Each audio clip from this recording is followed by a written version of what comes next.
एक गिद्ध और एक बरगद की कहानी। बहुत समय पहले की बात है। एक सूखा सा इलाका था जहां दूर दूर तक खेत फैले हुए थे। उन्हीं खेतों के बीच एक पुराना, विशाल और घना बरगद का पेड़ खड़ा था। उसकी जड़ें जमीन में गहरी थीं और उसकी शाखाएं चारों दिशाओं में फैली हुई थीं। गर्मी हो या सर्दी, बरसात हो या धूप, बरगद हमेशा अडिग खड़ा रहता था।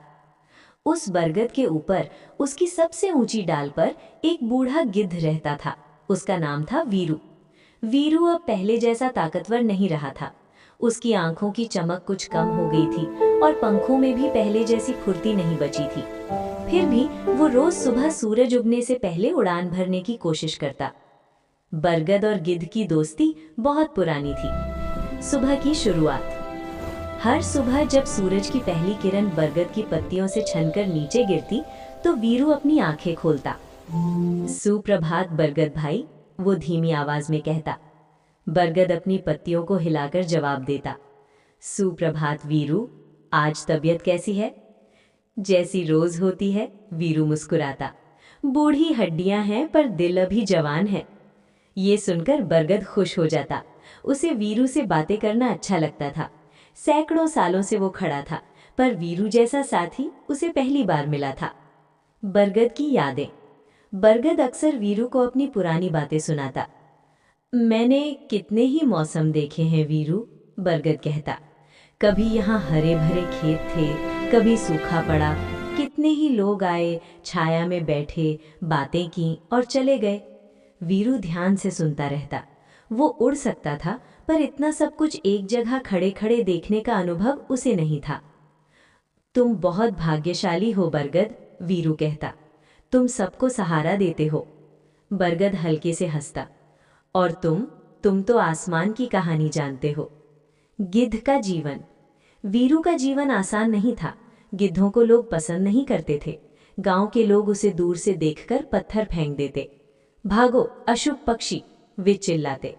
वीरू का दिल दुख जाता, पर वो कुछ कह नहीं पाता। वो जानता था कि लोग उसे गलत समझते हैं। एक दिन उसने बरगद से कहा, लोग मुझे बुरा समझते हैं बरगद, मैं तो बस अपना काम करता हूँ। बरगद ने शांति से जवाब दिया, हर किसी की अपनी भूमिका होती है वीरू। जो लोग समझदार होते हैं, वे जानते हैं कि तुम प्रकृति के सफाई कर्मी हो। ये सुनकर वीरू को थोड़ी राहत मिली। बदलता समय। समय बीतता गया। एक साल बहुत कम बारिश हुई। खेत सूखने लगे।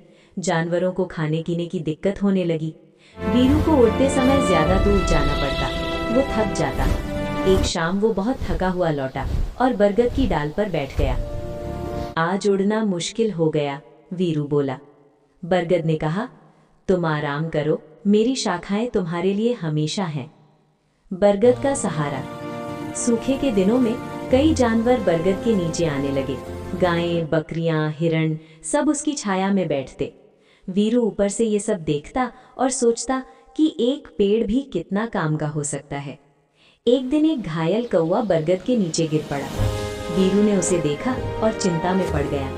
बरगद, वो कौवा घायल है। बरगद ने कहा, मेरी जड़ों के पास ठहरने दो, शायद आराम से ठीक हो जाए। कई दिन बाद कौवा ठीक होकर उड़ गया। जाते जाते उसने कहा, धन्यवाद बरगद बाबा। बुढ़ापा। समय किसी का इंतजार नहीं करता। वीरू अब और बूढ़ा हो गया। उसकी उड़ान छोटी हो गई। एक दिन उसने बोला, बरगद, मुझे डर लगता है। किस बात का? इस बात का कि एक दिन मैं उड़ नहीं पाऊंगा। बरगद ने गंभीर आवाज में कहा, हर जीवन का एक समय होता है वीरू, डरने से कुछ नहीं बदलता। तूफान की रात। एक रात अचानक भयानक तूफान आया। तेज हवा, मूसलाधार बारिश और बिजली की गड़गड़ाहट। बरगद की शाखाएं हिलने लगी। वीरू डर गया और कसकर बैठ गया। बरगद, मैं गिर जाऊंगा। डरो मत, बरगद ने कहा, मुझ पर भरोसा रखो। तूफान पूरी रात चला। कई पेड़ गिर गए, पर बरगद डटा रहा। सुबह जब तूफान थमा, वीरू ने देखा कि बरगद की एक बड़ी डाल टूट चुकी है। तुम्हें चोट लगी? वीरू घबरा गया। थोड़ी सी, बरगद बोला, पर मैं अभी जिंदा हूं। इंसानों का आना। कुछ दिनों बाद गांव के लोग आए। ये बरगद बूढ़ा हो गया है, इसे काट देना चाहिए, एक आदमी बोला। वीरू ने ये सुना तो उसका दिल बैठ गया। बरगद, ये लोग तुम्हें काट देंगे। बरगद शांत रहा। अगर यही मेरा अंत है तो स्वीकार है। पर उसी समय गांव का एक बुजुर्ग बोला, नहीं, ये पेड़ हमारी पहचान है, इसे मत काटो। सब चुप हो गए। बरगद बच गया। अंतिम समय। कुछ महीने बाद वीरू बहुत कमजोर हो गया। एक सुबह वो उड़ नहीं पाया। उसने धीरे से कहा, बरगद, मेरा समय आ गया है। बरगद की पत्तियां चुप हो गईं।